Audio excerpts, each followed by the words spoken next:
طب ايه، انا محتاج اجهزة في بداية الكافيه لازم تبقى موجودة؟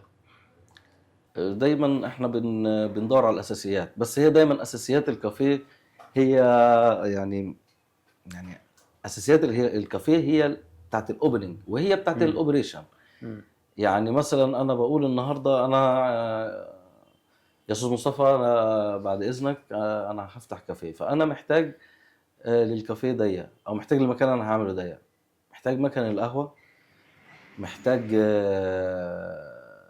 سخان، محتاج خلاط بلندر، محتاج تلاجة، محتاج ايس ميكر.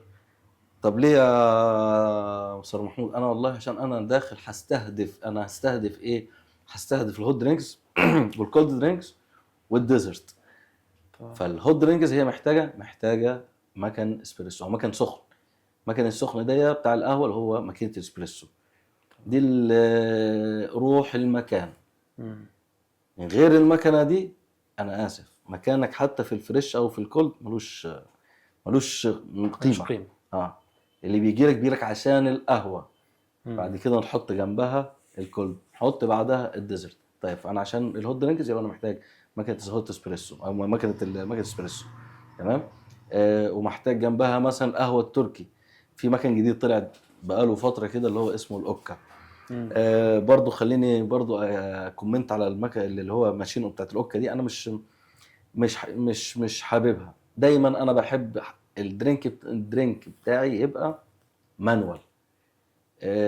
كابتشينو اروح ادوس زرار ينزل لي كابتشينو، لا مش عايزه. انا بتأسسهم بحب حتة اروح حتة. اسبريسو ايوه. فاهمني، واعمل فومنج للبن، ويا سلام بعمل الارت. يعني انا بقلب كده الارت مم. بيروح، بس انا بستمتع. بنرجع للقهوه التركي. القهوه التركي السخان زمان كان زمان بيعملوها على السبرتايه، مم. وصل لك؟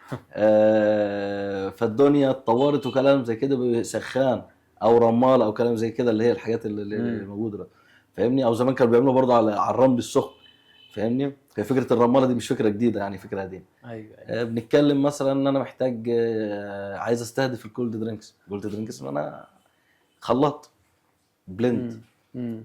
ويكون حاجه مخصوصه عشان جرش التلج مثلا، انك تكسر لي التلج. حلو. تمام. عايز ايس ميكر. ايس ميكر اللي انا استخدم تلج. اوصل لك؟ الثلاجات طبعا دي اكيد عشان مثلا انا بعمل السيفنج او بعمل الحفظ بتاع الماتيريالز بتاعتي او الفاكهه والحاجه اللي انا بستخدمها في الثلاجات مثلا. مم.